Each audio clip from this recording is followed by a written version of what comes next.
Հայաստանի Հանրապետության հակակոռուպցիոն կոմիտեի կողմից ձեռնարկված օպերատիվ հետախուզական միջոցառումների արդյունքում փաստական տվյալներ են ձեռք բերվել այն մասին, որ Գյումրիի ավագանու արտահերթ ընտրություններին մասնակցող կուսակցությունների դաշինքի թեկնածու 71-ամյա կինը Գյումրիի 75-ամյա բնակչին խոստացել է ընտրակաշառք նշված դաշինքի օգտին քվեարկելու պայմանով ընտրողներ հավաքագրելու համար։ Ըստ այդմ հիշյալ բնակիչը դիմել է իր շրջապատի ընտրելու իրավունք ունեցող մի շարք անձանց ընտրություններին մասնակցելու եւ վերը նշված դաշինքի օգտին քվեարկելու համար, ու այդ կապակցությամբ ձեռք բերած տվյալները փոխանցել ընտրակաշառք առաջարկած դաշինքի թեկնածուին։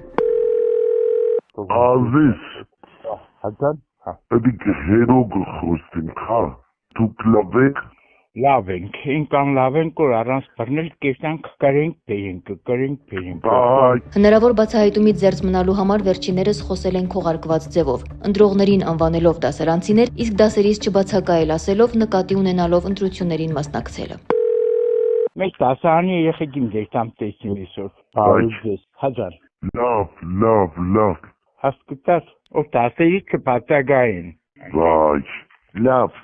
հասկացա։ Կատարված խոզարկությունների արդյունքում հայտնաբերվել են Գյումրի քաղաքի մի շարք բնակիչների անձնական տվյալներ պարունակող ցուցակներ ձեռագիր նշումներով, այդ թվում բնակության հասցե, հեռախոսահամար, ընտրատեղամաս։ Իսկ հարցաքննված մի շարք անձինք իրենց ցուցմունքներով հաստատել են ընտրակաշառք տալու եւ ստանալու վերաբերյալ վարույթն իրականացնող մարմնի տեղեկությունները։ Հակակոռուպցիոն կոմիտեում նախաձեռնված քրեական վարույթի շրջանակում ձերբակալված հիշյալ երկու անձանց մեղադրանքներ են ներկայացվել ընտրակաշառք տալու եւ ստանալու համար։ Ի թիվս այլնի, հաշվի առնելով մեղադրյալների տարիքը եւ սեռը, վարույթն իրականացնող մարմինը դատարանին միջնորդել է կիրառել կալանավորման այլընտրանքային խափանման միջոցներ։ Նրանց նկատմամբ որպես խափանման միջոցներ են կիրառվել վարչական հսկողությունը։ Դատարանը քննիչի միջնորդություններով մեղադրյալների նկատմամբ սահմանել է նաեւ արգելքներ։ Առանց վարույթն իրականացնող մարմնի թույլտվության բնակության վայրը փոխելու, գիշերային ժամերին բնակության վայրը չլքելու, ինչպես նաև որոշակի անձանց հետ չհաղորդակցվելու եւ որոշակի վայրեր չայցելելու վերաբերյալ։